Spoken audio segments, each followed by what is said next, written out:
नमस्कार, मी विधी रस्कर, जिल्हा परिषद उच्च प्राथमिक शाळा दुगाव पाणी इयत्ता 10वी.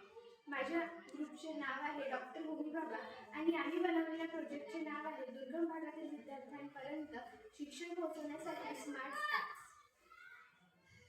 समाजातील अनेक मुले काही कारणांमुळे शिक्षणापासून वंचित राहतात, जसे की आर्थिक परिस्थिती, स्थलांतरित जीवनशैली, कुटुंबातील उदासीनता आणि दुर्लक्ष, दुर्गम भागातील शाळेची अनुपलब्धता.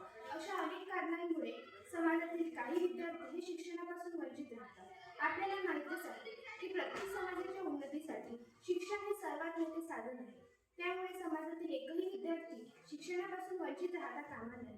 अशा वंचित विद्यार्थी हे स्मार्ट ॲपच्या मदतीने शिक्षण पूर्ण करू शकते.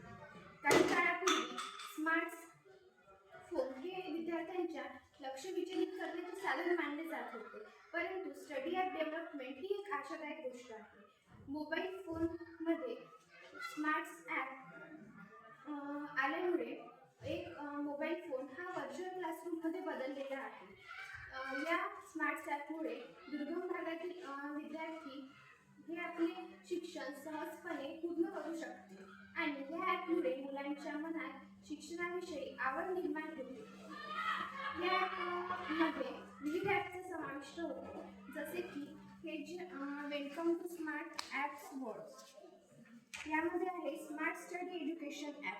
स्मार्ट स्टडी एज्युकेशन ॲपमध्ये विविध ॲपचा समाविष्ट आहे, जसे की वायलन ॲप, स्टडी क्लाउड ॲप. असे विविध ॲपमुळे मधून मुले शिक्षण पूर्ण करू शकतात आणि भाषा शिकण्यासाठी बिल्डिंगो ॲप. त्यानंतर आहे दीक्षा ॲप. दीक्षा ॲप हे भारत सरकारचे एक ऑनलाईन व्यासपीठ आहे, ज्यामध्ये महाराष्ट्रातील प्रत्येक विद्यार्थ्यांचे महाराष्ट्रातील अनेक अभ्यासक्रम आहे, ज्यामधून मुले आपला अभ्यासक्रम पूर्ण करू शकतात. ई पाठशाला ॲप.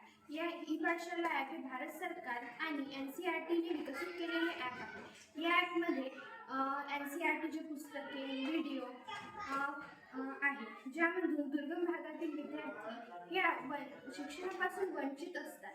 त्यांच्यापर्यंत हा ॲप पोस्ट म्हणजे ते आपले शिक्षण पूर्ण करू शकतात. त्यानंतर आहे V school app. V school ॲपमध्ये महाराष्ट्र शासनाने इयत्ता 1ली ते 10वी पर्यंतचा सिलेबस यामध्ये आहे. यामध्ये विविध भाषा आहे, जसे की मराठी, इंग्लिश, उर्दू. मुलांना जे भाषा सोयीस्कर जाते त्या भाषांमधून मुले यामधून अभ्यास पूर्ण करू शकतात.